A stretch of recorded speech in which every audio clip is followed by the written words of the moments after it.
आइए साथियों, शुरू करते हैं कहानी का अगला भाग, अनदेखी जंजीरें। दीपक अपनी बेहोशी से अस्पताल के बेड पर जागा। उसकी सांसें बहुत तेज थी और वह पसीने से तरबतर था। डॉक्टर उसके पास खड़े थे, पर उनकी बातों से उसे कुछ फर्क नहीं पड़ा। उसका दिमाग अभी भी उस परछाई और उस कोल में फंसा हुआ था। अस्पताल से छुट्टी के बाद दीपक ने सोचा कि शायद वह किसी मानसिक दबाव की वजह से ये सब महसूस कर रहा है। उसने एक साइकोलॉजिस्ट से मिलने का फैसला किया। डॉक्टर ने उसकी बातें सुनी और कहा, दीपक, कभी कभी हमारा दिमाग हमें हमारे गुनाहों की याद दिलाने के लिए डरावनी कहानियाँ बुनता है। तुम्हें इन चीज़ों को इग्नोर करना होगा। डॉक्टर की सलाह सुनकर दीपक को थोड़ी राहत मिली। उसने सोचा कि शायद सब कुछ उसके दिमाग का खेल था। उसने अपनी रोज़मर्रा की ज़िंदगी पर ध्यान देना शुरू किया, लेकिन सुकून ज़्यादा देर तक नहीं टिक पाया। एक रात जब वह अपने घर में सो रहा था, उसे अचानक अपने फ़ोन पर एक मैसेज आया। उसमें लिखा था, अभी तुझे माफ़ नहीं किया गया है, गिनती शुरू हो गई है। दीपक ने डरते हुए मैसेज को डिलीट कर दिया। वह इसे अनदेखा करना चाहता था, लेकिन अगली सुबह जब उसने अपनी कार स्टार्ट की, रेडियो अपने आप ऑन हो जाता है।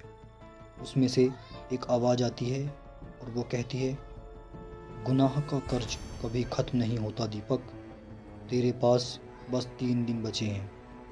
अब दीपक का डर असहनीय हो गया। वह अपनी पुरानी गलती का हिसाब चुकाने का तरीका ढूंढने लगता है। उसने अपने उस मरे हुए पार्टनर की फैमिली को ढूंढने की कोशिश की, लेकिन उसकी कोई जानकारी नहीं मिली। उसी रात जब दीपक अपने घर के स्टडी रूम में बैठा था, उसे अचानक एक फ़ोटो एल्बम नज़र आया। वह एल्बम लगभग 5 साल पुरानी यादों से भरा हुआ था। जैसे ही उसने एक फ़ोटो देखी, उसकी रीढ़ में सर्द लहर दौड़ गई। फ़ोटो में उसका बिजनेस पार्टनर था, लेकिन उसके पीछे एक काली परछाई खड़ी थी। वह परछाई शायद वही थी जो दीपक का पीछा कर रही थी। तभी कमरे में एक अजीब सी ठंड बढ़ने लगती है। उसकी मेज पर रखे कागज़ हवा में उड़ने लगते हैं और दीवारों पर खरोंच के निशान उभरने लगते हैं। एक निशान में लिखा था, माफ़ी की चाह रखता है तो अपने अंत का सामना कर। दीपक अब समझ चुका था कि यह कोई मन का भ्रम नहीं, बल्कि एक सज़ा थी। वह उस ऑफिस बिल्डिंग में वापस गया जहां सब कुछ शुरू हुआ था।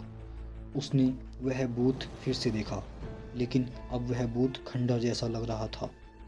जैसे ही उसने बूथ के अंदर कदम रखा, अचानक चारों ओर से एक गूंजने वाली आवाज़ आई, हा हा हा हा, अपना गुनाह कबूल कर, वरना यहाँ से जिंदा नहीं जाएगा। दीपक फूट फूट कर रोने लगता है और बोलता है, हाँ, मैंने लालच में आकर उसे धोखा दिया था, लेकिन मैं डर गया था। मैं जानबूझकर उसे मारना नहीं चाहता था। तभी एक परछाई प्रकट होती है। उसने गहरी आवाज में कहा, सच तो कबूल कर लिया, लेकिन सजा अभी बाकी है।